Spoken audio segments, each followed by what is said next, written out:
Good morning students. आज हम करेंगे थर्ड चैप्टर का 5th क्वेश्चन है हाइपरटेंशन। हाइपरटेंशन यानी अति तनाव या अति दबाव या ब्लड प्रेशर जिसको बोलते हैं बीपी, वो है ये। इसमें क्या होता है कि हमारे शरीर का जो रक्त का संचारण है उसकी रेशो बढ़ जाती है।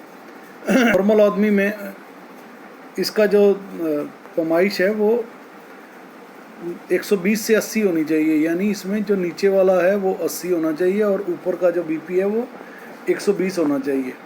अगर इससे ज़्यादा आ रहा है, 90 या 140 आ रहा है, तो ये एक अलार्मिंग बेल है, अलर्ट हो जाना चाहिए। तो इससे क्या होता है, कई तरह के जो नसें फटने का डर रह जाता है, शरीर को, हृदय को नुकसान हो सकता है। रक्तदाब, कई बीमारियां जैसे हृदय रोग, गुर्दों के रोग, धमनियों का सख्त होना, आँखों को नुकसान, ये इस चीज़ का खतरा बढ़ा देता है। रक्तदाब आयु के साथ बढ़ जाता है। पिछले कुछ समय तक अति दबाव और तनाव के माध्यम से आयु ही इसका जो है मेन कारण माना जाता है, परंतु आजकल युवाओं में भी ये चीज़ देखने को मिलती जा रही है। तो इसके कुछ आगे उन्होंने प्रिवेंशन एंड मैनेजमेंट लिखे हैं हाइपरटेंशन के। तो पहला है इसमें स्वस्थ आहार लें। ऐसा आहार ना लें जिससे कि आपका बीपी बढ़े। अपनी जो डाइट है उसके अंदर आप साबुत अनाज, फल, सब्जियां, कम वसा युक्त डेयरी उत्पाद, संयुक्त वसा वाले और कोलेस्ट्रॉल युक्त जो पदार्थ हैं वो बढ़ाते हैं, तो इनसे बचना चाहिए। और अपने आहार में सोडियम की मात्रा बिल्कुल कम लें। नमक बिल्कुल घटा देना चाहिए। जिनको ये बीपी की प्रॉब्लम होती है, बिल्कुल नमक जो है वो कम मात्रा में लेना चाहिए। पोटाशियम, कैल्शियम, मैग्नीशियम, रेशेदार अनाज जो है वो अधिक से अधिक संख्या में लेना चाहिए। तो सबसे पहले तो अपनी जो खान पान की आदतें हैं उसको सुधारना चाहिए। ये ज़रूरी नहीं है कि हम अपने लिए ही अवेयर रहें, अपने परिवार में भी अगर कोई आपको ऐसा पेशेंट लगता है तो उनको आप गाइड कर सकते हैं कि आप लोग अपने आप को कैसे अपनी केयर कर सकते हैं। नेक्स्ट है इसमें रिड्यूस ओबेसिटी, मोटापा घटाएं। मोटापा घटाने के लिए क्या करना है? नियमित व्यायाम करना है, बैलेंस डाइट लेनी है और अपने खान पान में मीठा और ये चीज़ें बिल्कुल, मीठा और डायरी प्रोडक्ट हैं, दूध, घी, इनको बिल्कुल कम कर दो। और जो दूध जिन्होंने जो लेते हैं वो भी टोंड मिल्क वगैरह जो है ऐसे पेशेंट्स को लेना चाहिए जिसके ऊपर से मलाई उतारी हुई हो। नेक्स्ट है इसमें एक्सरसाइज या स्पोर्ट्स एक्टिविटीज़। तो जैसे मैंने बोला है कि स्पोर्ट्स एक्टिविटीज़ या व्यायाम या एक्सरसाइज या सैर, तो ये लगभग 1 घंटा अपने लिए, अगर 30 मिनट सुबह और 30 मिनट शाम को अपने लिए स्पेयर करें तो बहुत बेहतर रहता है। नेक्स्ट है इसमें चेंज द लाइफस्टाइल।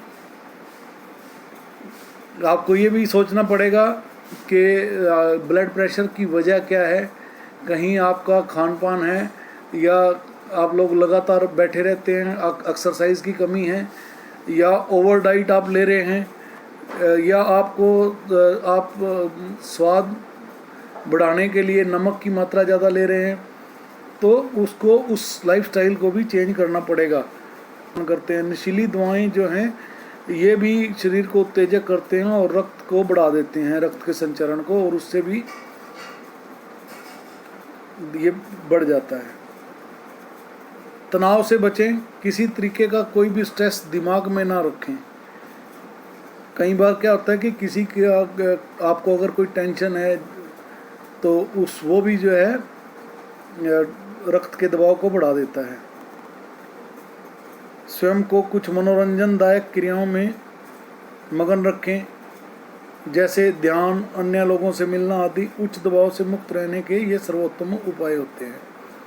नेक्स्ट है इसमें टेक मेडिसन्स।